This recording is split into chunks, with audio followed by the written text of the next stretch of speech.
小故事屋。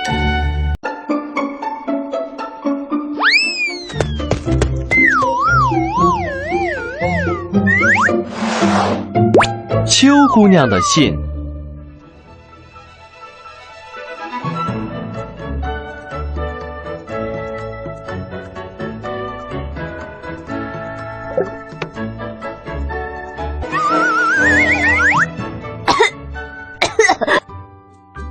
红袋鼠，快来看！怎么了？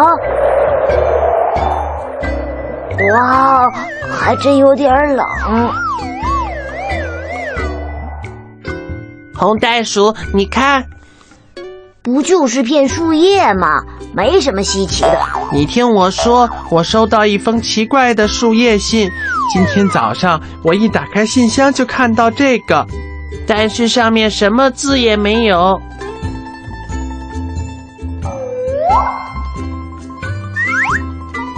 我也是，我也收到这样的一封树叶信，太奇怪了。你们等一下，我也去看看邮箱。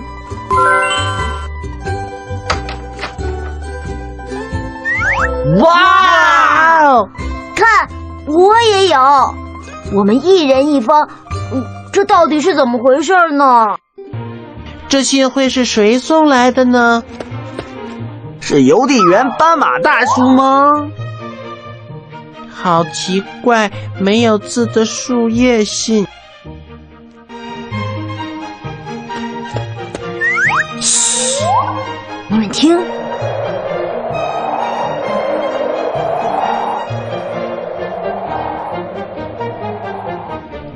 我们去那里看看。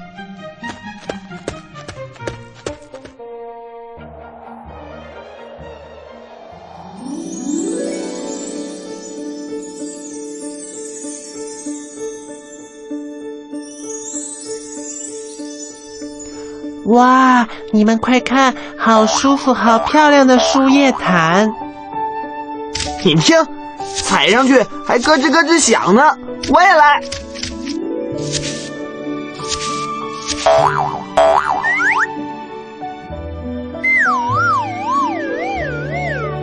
看，和我的一模一样。树叶信肯定是从这里寄出去的。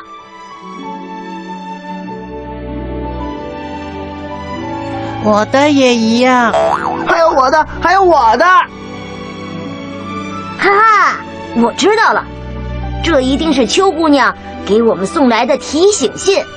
天气冷了，她用树叶信提醒我们注意身体，别感冒哦。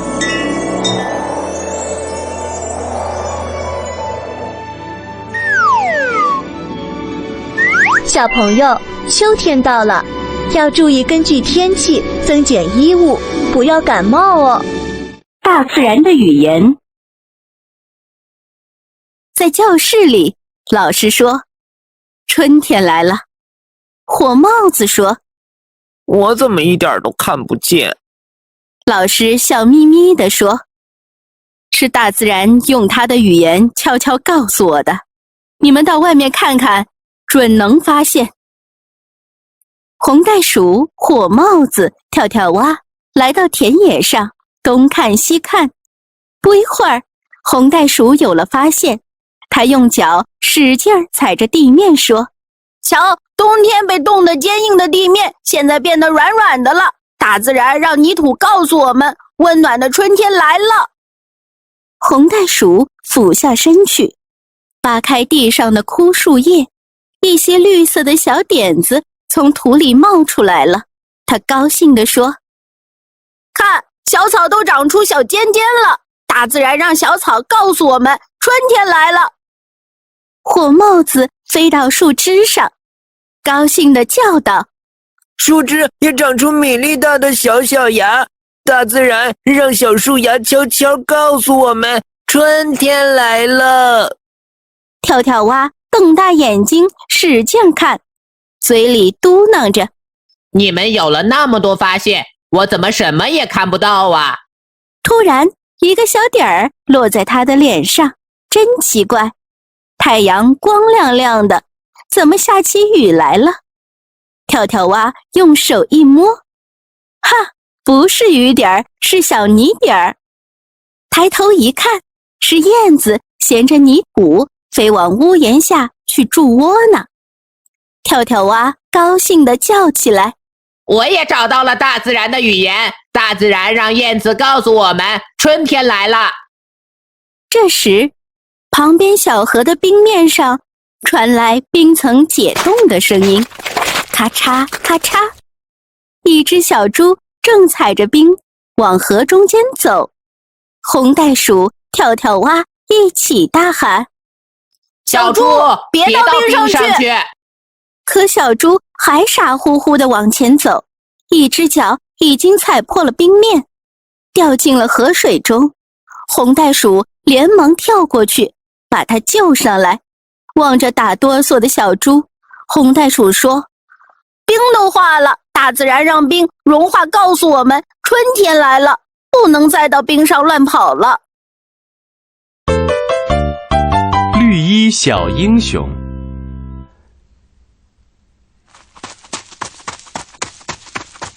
跳跳蛙，跳跳蛙，你看我有个好东西！咦，什么好东西啊？快给我看看！当当当当，你看是神奇的投影仪。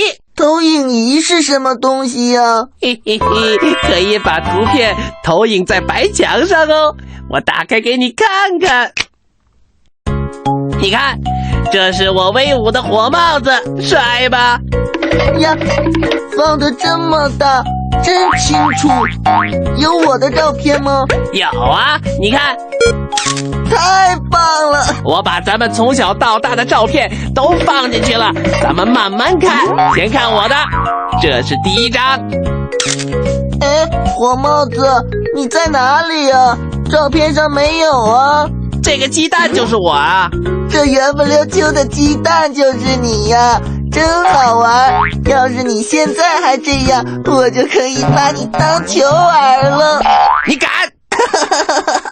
哎，蛋壳里钻出来一只小黄鸡，是你吗？当然了，可爱吧？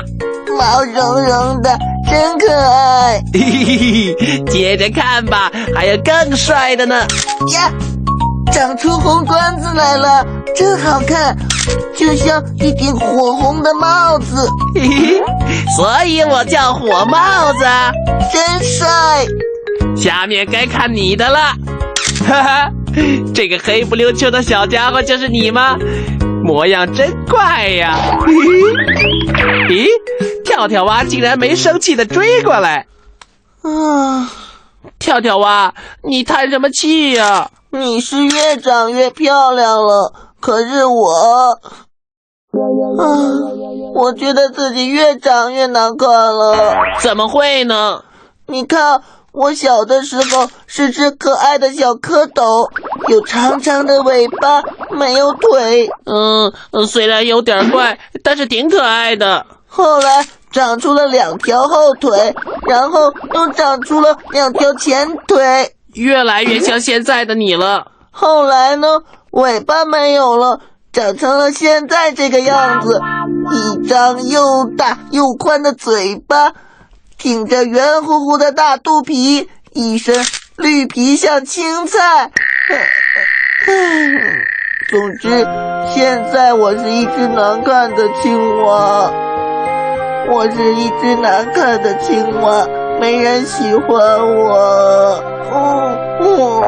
嘿，跳跳蛙，你别哭啊！谁说没人喜欢你？我和红袋鼠一直都很喜欢你啊！啊，是真的吗？当然是真的了，不信你去问红袋鼠。红袋鼠，你喜欢我吗？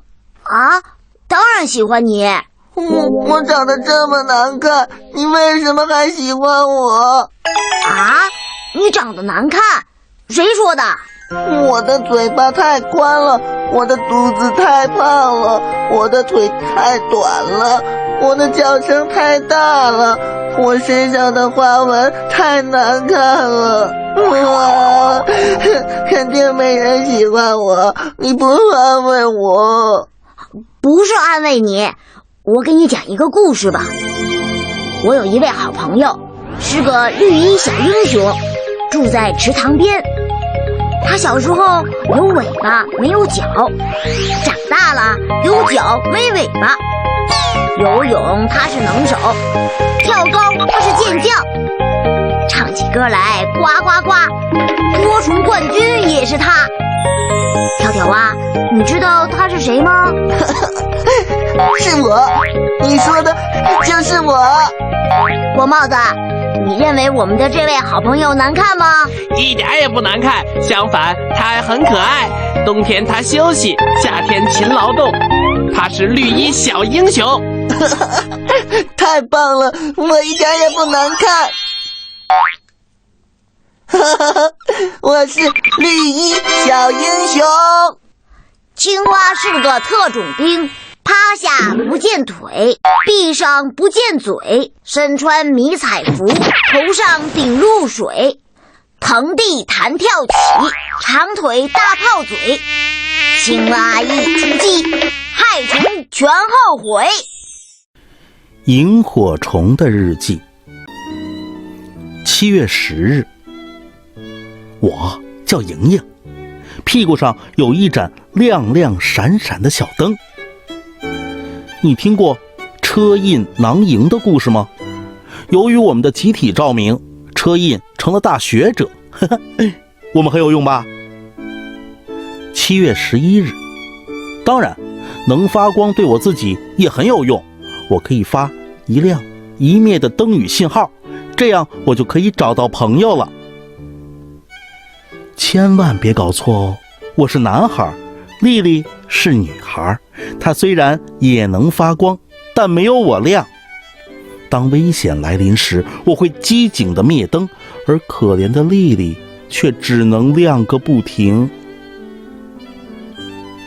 7月12日，大家都说我很美丽，你知道我小时候是什么样吗？我是从一个特别小的蛋里钻出来的，那时候我还没有长翅膀，浑身光秃秃的。我爬呀爬，爬了好长时间，变成了蛹。我感觉好困呢，于是我睡了好长时间。睡醒了，哎呀，我长出翅膀了，我飞呀飞，就变成了美丽的萤火虫了。7月13日，我们萤火虫小的时候可贪吃了，而且无论是生活在陆地上的还是生活在水里的，都很讲究营养搭配。7月14日，有时我运气不太好，那时我捕捉一只蜗牛时，它一收缩从树叶上掉了下去，我就只能爬下去吃了。为了多吃费点功夫还是值得的，我们是不是小贪吃虫啊？有时我也会很走运，记得那是个开心的日子，一只蜗牛爬呀爬，我悄悄过去给它注射了一点麻药，蜗牛立刻就变得晕晕乎乎。哎呀，我的美餐这么容易就到手了。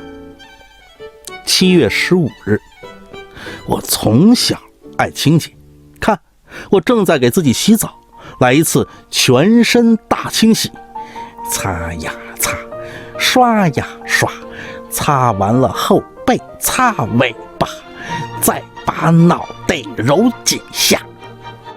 我喜欢在草叶上荡秋千，因为我身上有粘毛，所以我能粘附在细草上，掉不下去。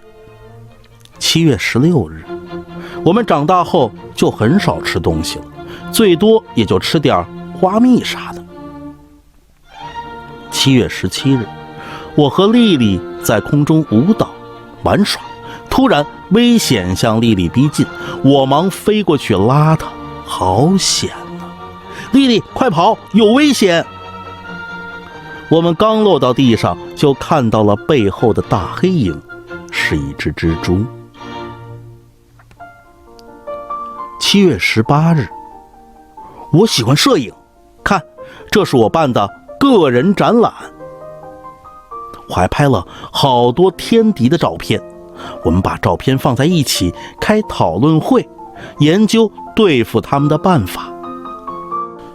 我现在是一个著名的摄影师加军事家了。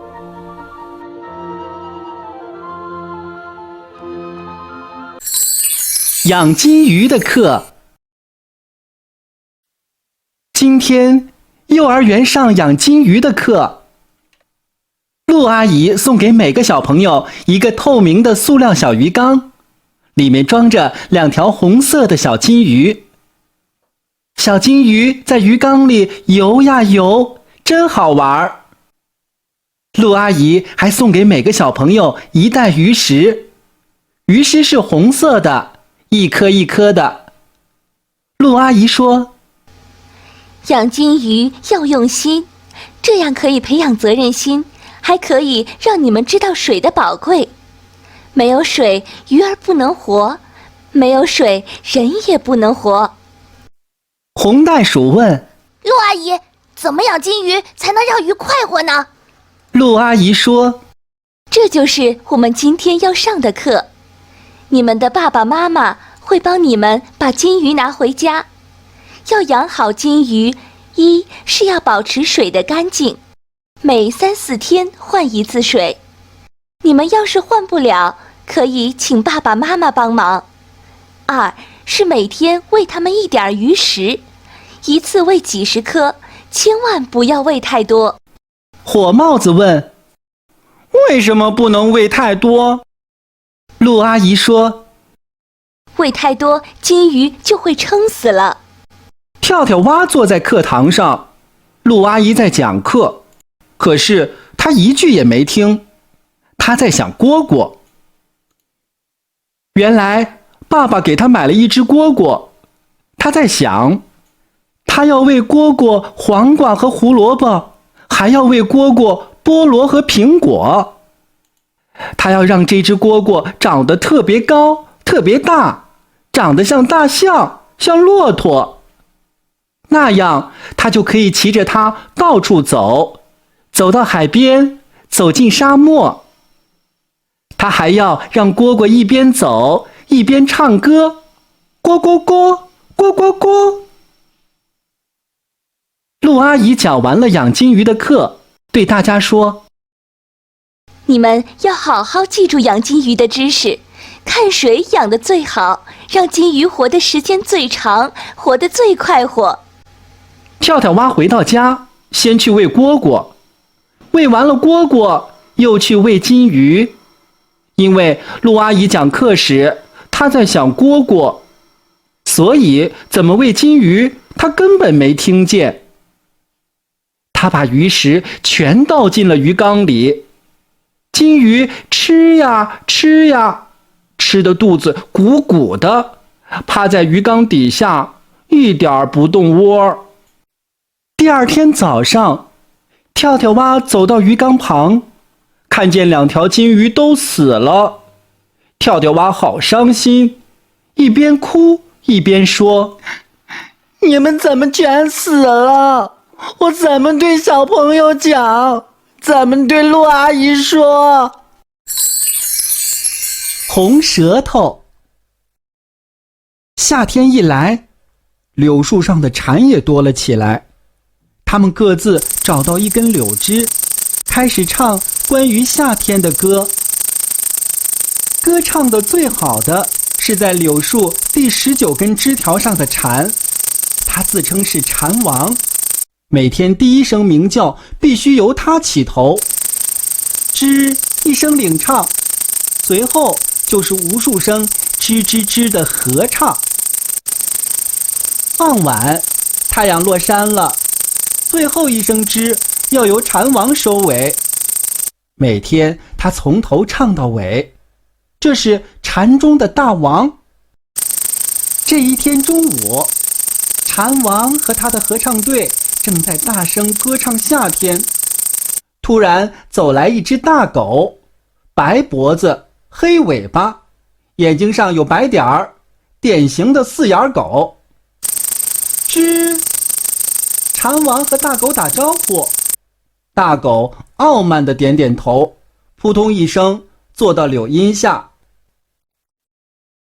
大狗在正午的阳光下艰难地喘着气，血红的舌头伸出来，挺吓人。吱！蝉王再次向大狗问好，他问大狗：“喂，我说朋友，你很饿吗？”大狗摇摇头，舌头伸得更长。吱！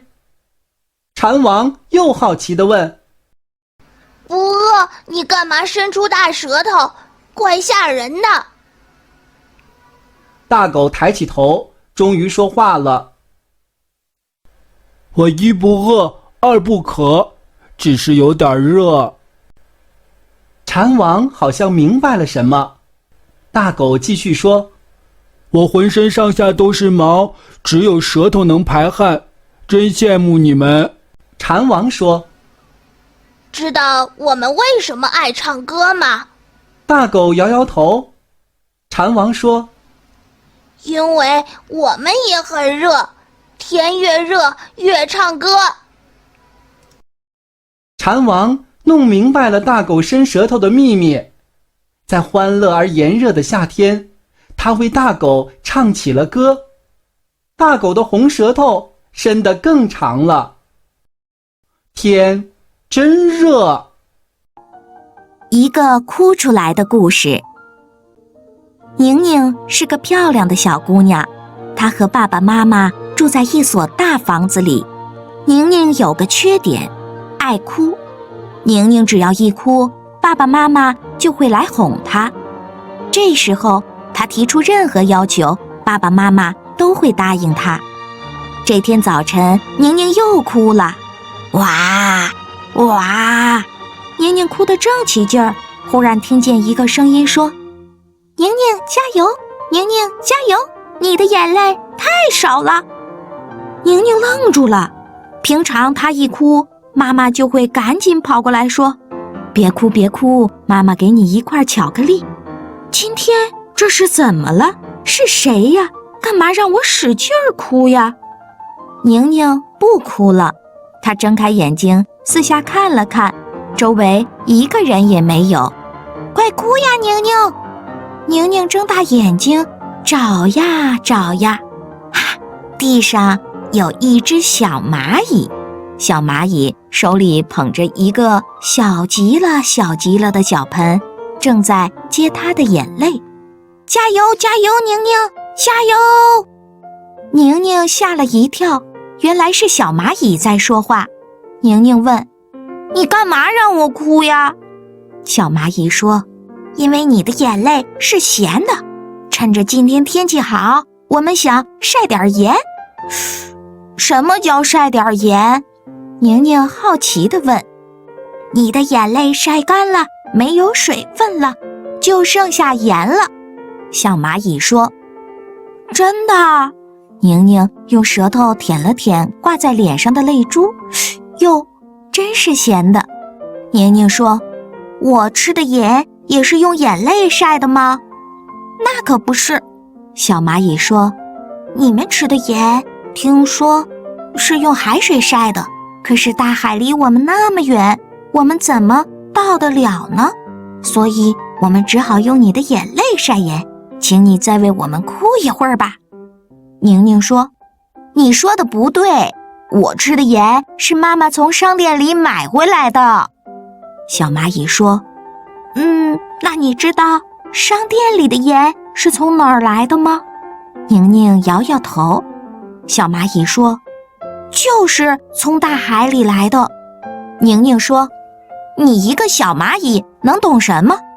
小蚂蚁说：“不信，让你爸爸带你到海边看看。”好吧，宁宁点了点头。小蚂蚁说：“如果我说的是对的，你要送我一件礼物。”没问题。要什么礼物都可以吗？只要是你搬得动的都可以。周末，宁宁和爸爸一起到海边的盐田去参观。第一次看大海，宁宁心里可高兴了。涨潮的时候，宁宁看见海水涌进了一个个水泥砌成的大池子里，工人叔叔赶紧把池子关起来。